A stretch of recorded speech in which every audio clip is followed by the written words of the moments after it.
In this lesson, we're going to learn a new method of solving 2 and 3 variable systems referred to as Cramer's rule. But before we can do that, we need to learn about a number that's associated with a matrix called a determinant. Now, let's keep in mind that if we have a square matrix, like this matrix A, B, C, D, that there is a number that's associated with this matrix that tells us something important about the matrix, and we're going to be able to use that number in this method called Cramer's rule. Now let's keep in mind that when we draw a matrix, each row indicates an equation where the first column indicates the x coefficients and the second column indicates the y coefficients. And the first row indicates the first equation, and the second row indicates the second equation. So we'll see this again in an example when we end up solving this system in a few minutes. But let's take a look at the notation first of all for a determinant. The only thing we do differently between a matrix and a determinant is that we use these vertical bars. Now these vertical bars don't mean absolute value. That's just simply the notation that we use to indicate that we're finding a determinant of this matrix. And the way we do so is simply multiply diagonally. So in this forwards direction, we multiply A times D, and then we multiply backwards B times C. Now anytime we multiply going in the opposite direction, we're always going to subtract that quantity. So the formula for the determinant is just AD minus BC, sometimes referred to as a cross product. So now let's do an example of this determinant here. All we have to do in order to find this determinant is multiply negative 2 times 4. Then we multiply 3 times negative 1, but we subtract that quantity. That gives me negative 8 plus 3, which means the determinant of this matrix is negative 5. So as we mentioned earlier, note that the determinant is a number. And that number, in this case negative 5, is a number that's associated with this matrix in some way. So let's take a look at how we can use Cramer's rule in order to solve systems of equations. Now it's literally just nothing more than finding determinants and then doing something with those determinants in order to find the solution. So we're going to derive the formulas first. So this is a pretty standard system of equations, linear system of equations. And notice that A, B, C, and D are the coefficients of the variables x and y. So just keep in mind that in a system of equations, our objective is to solve for x and y, but every other variable is actually going to be a constant. So if we were to do elimination by perhaps canceling out the y's, we just need to make the coefficients of y opposite. So we can multiply the first equation by d and the second equation by negative b. And notice what happens when we do so. Now we end up getting AD times x, BD times y, and ED. Keep in mind that x and y are still the only variables in the problem. But notice that in multiplying the bottom equation by negative b, that's what's going to give us opposites for the y values. So now we can add straight down, just like we do with the elimination method, keeping in mind that A, D, B, and C are all numbers. We can factor out the x by canceling those, and notice that we're left with AD minus BC. Notice on the right side of the equal sign, we're simply left with ED minus BF. Now there's a lot of letters and variables that are in this formula, and I understand that, but what we're trying to do here is come up with a formula for finding x and y that we're going to notice involves determinants of matrices, believe it or not. So now we simply divide by the coefficient of x, which gives me ED minus BF in the numerator, and AD minus BC in the denominator. Why don't we start this problem over and do the exact same process, but now what we're going to do is eliminate x first. So notice that the coefficient of x is a here and c here, so we need to multiply by each other's opposite variable or coefficient. So we're going to multiply the top one by negative c, the bottom one by a, and we just needed to pick one to be negative because we needed to have opposites. If we distribute that negative c through to the first equation, then that's going to give me negative ac times x, negative bc times y, and negative ec. While the bottom one, if we distribute the a, we just multiply a to each term, giving me this second equation.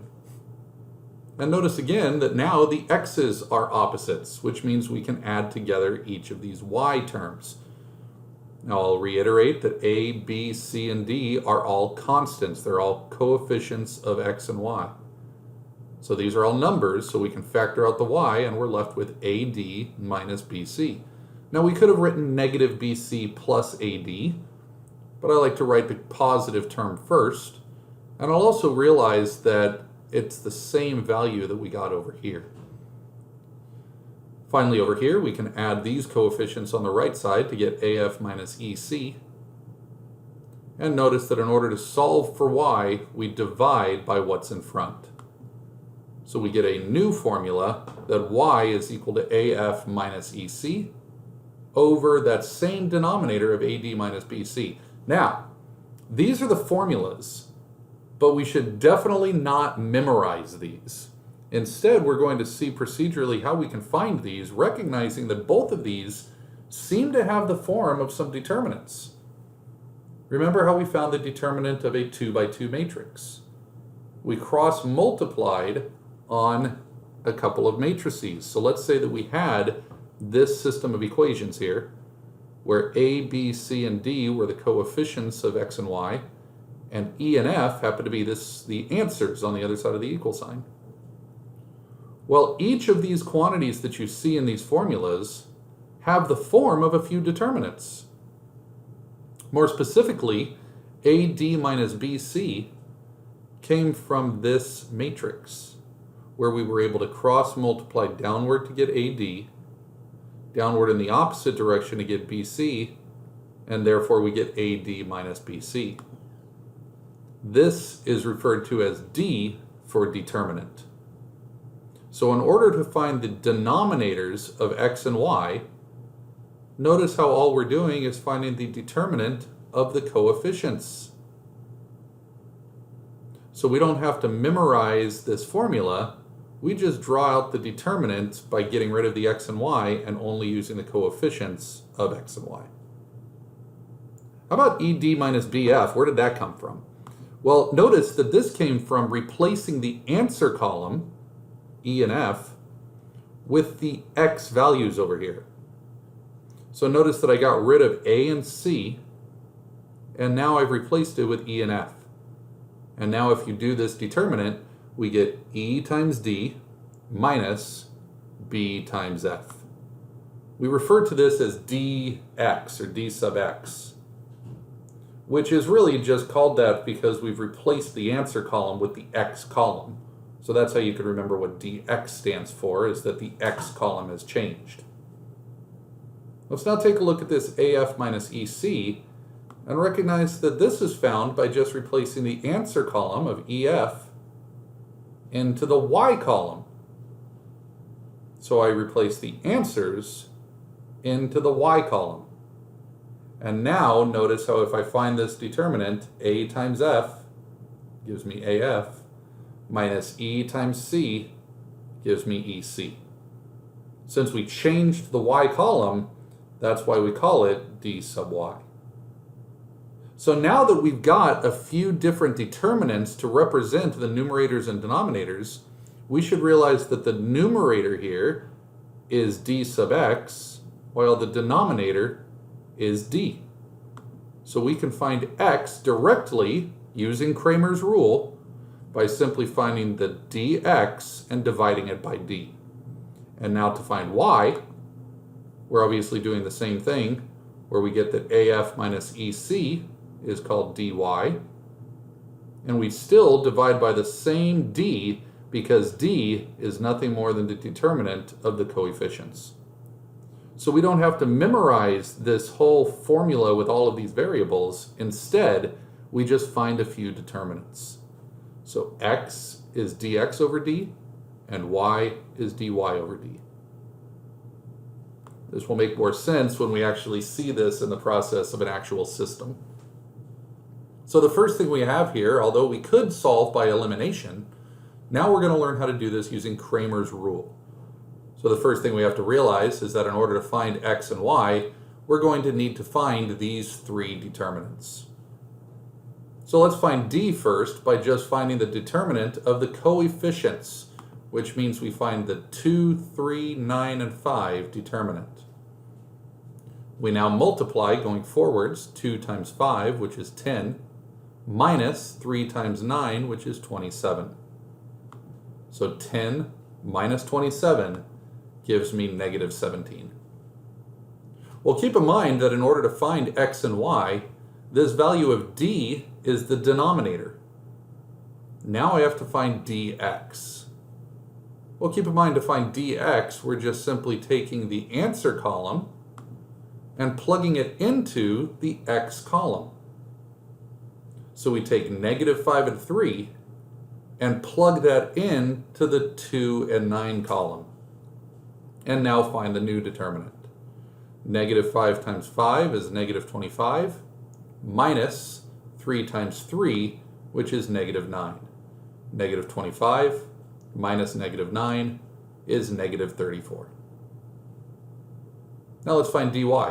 dy is found by replacing the answer column into the y column. So now the answers of negative 5 and 3 have replaced the y coefficients. And now cross multiply again. 2 times 3 is 6, minus negative 5 times 9, which is negative 45. So notice we get 6 plus 45, which is 51. So since we've now found just 3 determinants, we can now find x and y by remembering the formulas. X is automatically dx divided by d, which is 2. Y is just dy divided by d, which is 51 divided by negative 17, or negative 3.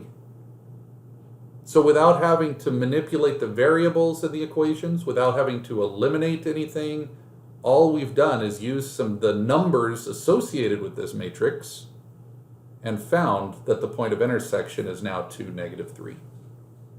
This method here is referred to as Cramer's rule. Now we can actually use Cramer's rule for a 3 by 3 matrix as well, but it would require us to know how to find the determinant of a 3 by 3 matrix. Now, if I were to have a 3 by 3 matrix, I've got obviously more variables to deal with, or more numbers inside of this matrix. Now, one method of finding the determinant is referred to as column expansion. This is actually a shortcut of the actual method referred to as the method of cofactors and minors, which we'll discuss in another video. But I'm going to show you this process of finding the determinant of this matrix by expanding the first 2 columns. So we just take the first 2 columns, and now we write those on the outside of this determinant. And now that I've got these columns, I can do something very similar to what we did with a 2 by 2 matrix. With a 2 by 2 matrix, remember that we were multiplying forwards? But because we only had 4 elements, like these top 4 elements here, we would have multiplied A times E going forwards, and then subtracted B times D going backwards. Well, now what we're doing is multiplying the whole diagonal going forwards. A times E times I. Then we go to the next one, and again multiply forwards. And then go to the next diagonal and multiply going forwards.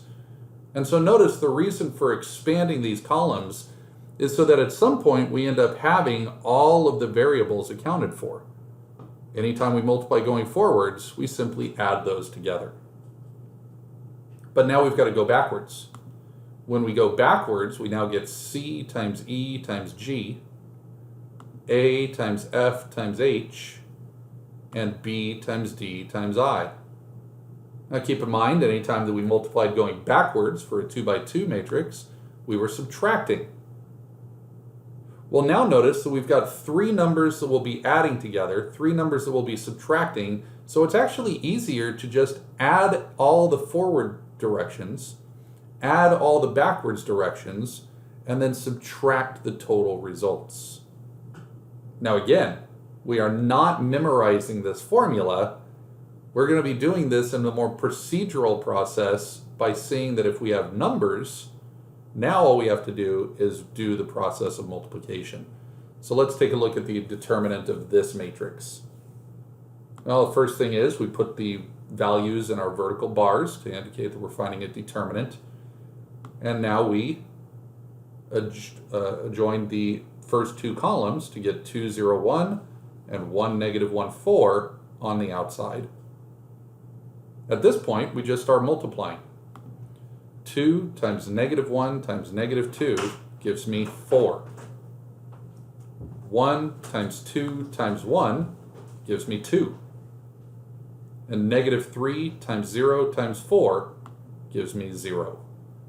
So notice that I put these all in parentheses going forwards because I'm adding them all together. Now I start going backwards. This is where we're going to subtract the result of all of the backwards products. So the first product is negative 3 times negative 1 times 1, which is 3. Then we've got 2 times 2 times 4, which gives 16. And finally, we've got 1 times 0 times negative 2, which gives 0. Now we just calculate the sum of the forwards direction, which is 6. The sum of the backwards direction is 19. And when we subtract those quantities, we get a determinant of negative 13. So again, a determinant is a number that is associated with a particular matrix. It's just that now this number is associated with a 3 by 3 matrix. And we can now solve, using Cramer's rule, something that looks like this. Now keep in mind, x, y, and z are the variables. Every other letter turns out to be a constant. And so if I want to now find d, I'm now going to find the determinant of just the coefficients. Notice that j, k, and l doesn't show up in this determinant. But now we need to find dx, which remember means to replace the x column, ADG, with the answer column. And now we can find a new determinant called dx. But now to find dy, we replace the y column, BEH, with the answer column, and therefore this is how we're going to find dy. But notice we've got a third variable now. The third variable is z, which means that we now are going to have another determinant called dz, where we replace the answer column with the z column.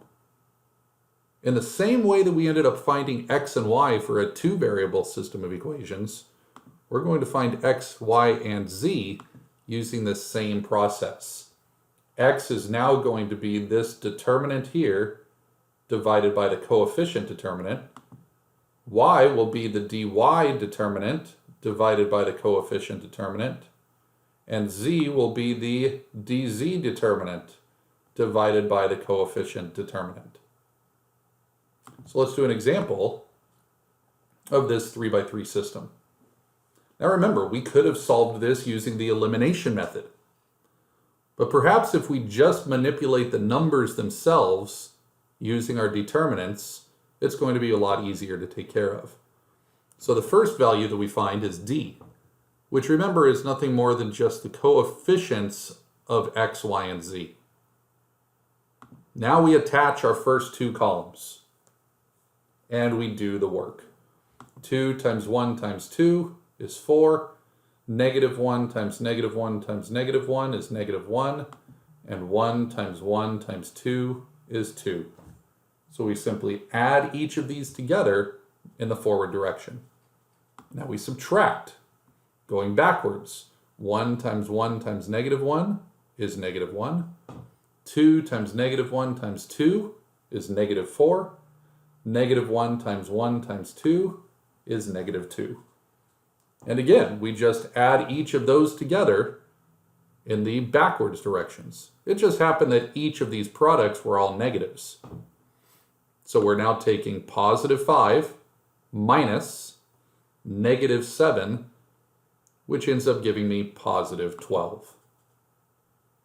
Now we're going to do the same thing for dx, but keep in mind that now we're going to be taking the answers of this system of equation and replacing it in the x column, which now means that we have two new columns to put onto the end. In the forwards direction, we get this product, these three products, minus, and now we're going to go in the backwards direction and find that each of the products are here. So we multiply going forwards and add all of those together, multiply going backwards, add all of those values together, and subtract the results. We now get positive 7 minus negative 5, which gives me dx is equal to 12. Let's find dy. Now keep in mind, dy means take the answer column and plug it into the y coefficients. So now the answer column is in the middle, and when we attach those new two columns, we can now start our multiplication again. Move forwards direction, and we get these products. Move in the backwards direction, and we get these products. So notice that the forward direction gives me a sum of negative 2. The backwards direction gives me a sum of 10. When I now subtract these two values, that gives me an answer of negative 12. We still need to find dz, but remember that that's the same process. We just replace the z coefficients in this z column with the answer column. So we can now attach our first two rows, which now means we can again multiply diagonally. So again, 2 times 1 times 1, the first product, is 2. Negative 1 times negative 2 times negative 1 is positive 2. 5 times 1 times 2 is positive 10. So I've got my forward direction is this sum. Now I subtract going backwards, which gives me this sum. So the products moving forwards gave me an answer of 10. The products going backwards gave me a value of negative 14. So I take 10 minus negative 14, which gives me an answer of 24. So I've got 4 different determinants that's just necessary in order to find our x, y, and z. Keep in mind that x is dx over d, or 12 over 12. Notice that y is dy over d, which is negative 12 over 12. And finally, z is dz over d, which is 24 over 12. And therefore, I've got directly, without ever dealing with essentially any algebra, using variables, manipulating equations, all we did was we used the numbers that showed up in the system of equations itself in order to find that this point of intersection is 1, negative 1, and 2. And so we can use Cramer's rule for either a 2 by 2 matrix or a 3 by 3 matrix as long as we know the process of finding determinants.